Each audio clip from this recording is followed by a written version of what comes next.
Le 31 décembre, vous savez c'est quoi? On appelle ça la Saint-Sylvestre. Mais c'est un acte d'adoration. Maintenant, ce n'est pas à Jésus. Je ne sais pas si on doit appeler ça un patron de Jésus ou bien on doit appeler quoi? Parce que c'est lui qui a nommé Jésus comme Dieu. Ce monsieur, il s'appelle Sylvestre de Rome. Je dis bien Sylvestre de Rome. Il est le 33e pape de l'Église catholique. Le 33e pape de l'Église catholique. Il a régné dans son pontificat du 31 janvier, je dis bien du 31 janvier, l'an 313 au 31 décembre l'an 335. Du 31 janvier l'an 313 au 31 janvier décembre l'an 335. Il a fait 22 ans en tant que pape. Il a fait 22 ans. Lui, il était pape et puis il y a un empereur qu'on appelle Constantin Ier. D'autres disent Constantin le Grand. Constantin Ier ou Constantin le Grand, qui était l'empereur de la Rome. Lui, il est devenu chrétien. En tant qu'empereur, l'autre, le pape Sylvestre de Rome, s'est appuyé sur lui. Il y avait la mésentente dans l'affaire de croyance, dans leur foi. Il y avait une divergence entre les chrétiens de cette époque. L'église d'Alexandrie, et puis l'église de Rome, et puis d'autres églises. Donc, lui, il s'est appuyé sur l'empereur Constantin, Sylvestre de Rome, s'est appuyé sur Constantin Ier pour qu'on rassemble tous les évêques, les grands évêques, pour qu'on s'entende sur les principes de base de la foi chrétienne, parce qu'il y avait des divergences. Et l'empereur a pris sur lui, sur la directive de Sylvestre de Rome, sous l'influence, ou bien sous l'influence de Sylvestre de Rome, pour organiser une grande rencontre de tous les patrons de l'église. À Nicée, la ville là, on appelle ça Nicée, ça se situe aujourd'hui là, à la Turquie actuelle là, c'était dans la zone. Parce que la Rome s'étendait jusqu'à tous ces endroits-là. Parce que quand on dit empereur, c'est un royaume, un royaume, un royaume. Quand on met ensemble, ça devient empire. Donc, Constantin a réuni tous les grands de l'Église à un concile qui a commencé le 25 janvier l'an 325 jusqu'en juillet. Ils sont en train de se réunir pour parler, pour décider la foi chrétienne doit s'appuyer sur quoi. Pour tracer la foi. Ce n'est pas la foi que Jésus même a envoyée maintenant. Eux-mêmes, ils veulent que la foi chrétienne marche sur quoi. Et dans ça, dans le principe de Sylvestre de Rome, il est question qu'on déclare Jésus comme Dieu. Et c'est au concile de Nicée que Jésus a été proclamé Dieu désormais. Il y a beaucoup de choses qui ont été dites. J'ai la liste de tout. Le texte original en grec, qui était la langue liturgique du moment, leur langue de prière, et puis c'est traduit en français.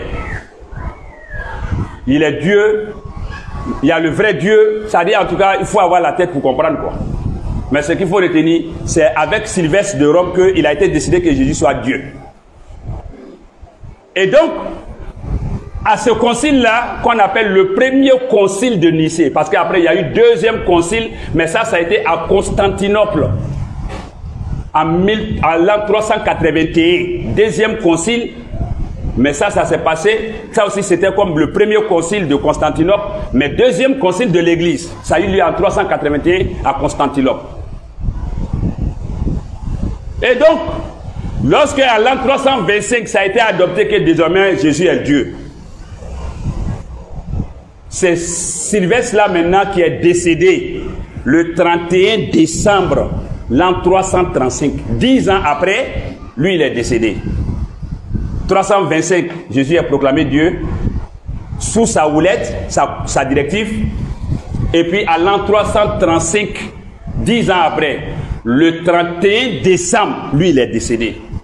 Après 22 ans de pontificat. Et quand il est décédé, il a été proclamé saint. On a enlevé Sylvestre de Rome pour dire Saint Sylvestre. Il est saint parce qu'il a pu permettre que Jésus soit proclamé Dieu et adoré comme Dieu. Et le 31 décembre, pendant que toi tu bois, tu manges ton poulet de mouchrik, eux ils vont à l'église pour prier pour Sylvestre, Saint Sylvestre. C'est pourquoi on appelle 31 décembre la Saint Sylvestre. Pour prier pour lui, parce qu'il a fait du gros boulot. Il a permis que Jésus soit reconnu comme Dieu. Toi tu fais ça, tu dis faut pas, on va parler de ça. Parce que tu as ton ignorance dans ta poche, dans ta tête. Islam modéré, l'islam même est la modération. On ne peut pas modérer la modération encore. L'islam même c'est la modération, c'est la paix, c'est le bon vivre.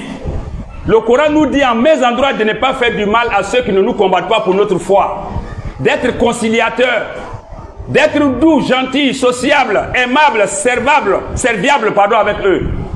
Nous on est dans cette lignée. Mais pas de complaisance dans la foi. Pas d'amusement avec la foi quand il s'agit de fêter quelque chose qui va à l'encontre de ce que Allah défend. De ce que Allah recommande, pardon.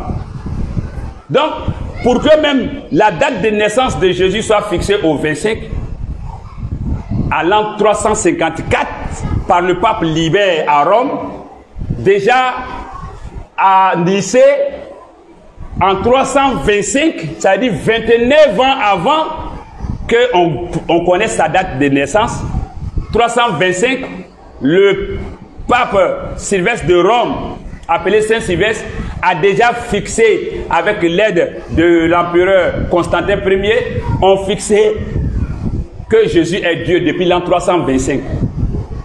De son vivant, il n'a jamais dit qu'il est Dieu. De son vivant, personne n'a dit qu'il est Dieu.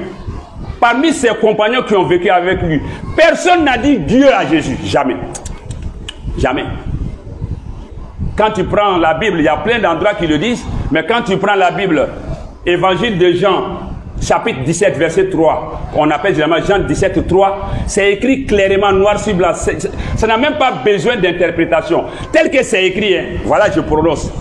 Jésus dit, or la vie éternelle est qu'ils te connaissent, toi, le seul vrai Dieu, et celui que tu as envoyé, Jésus-Christ.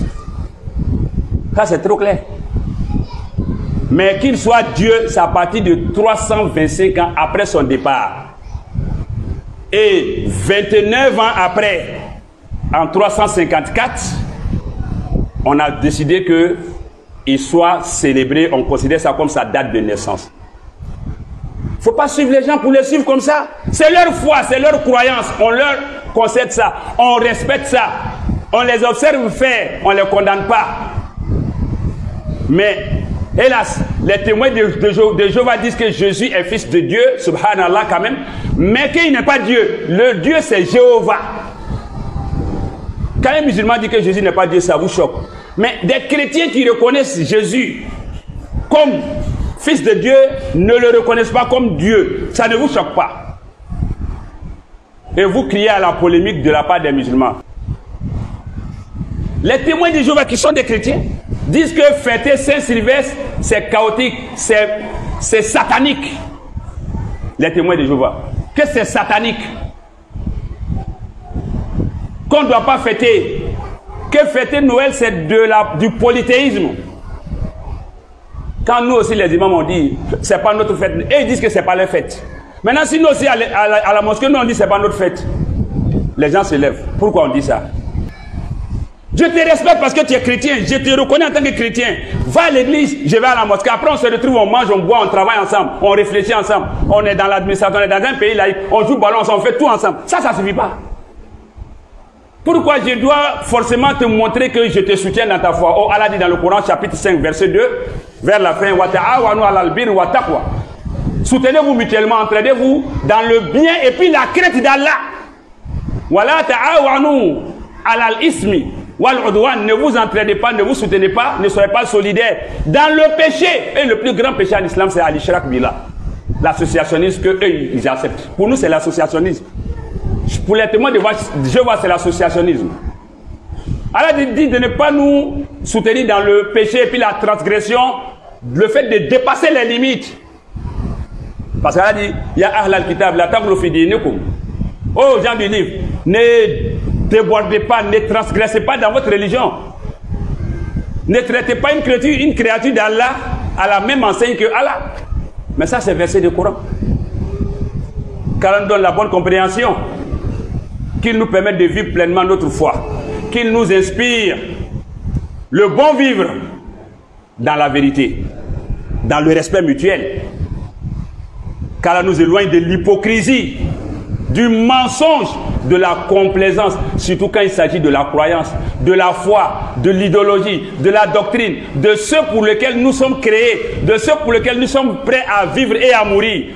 On ne joue pas avec ça, on ne va pas brader ça pour quelqu'un. أقول قولي هذا وأستغفر الله العظيم لي ولكم ولسائر المسلمين.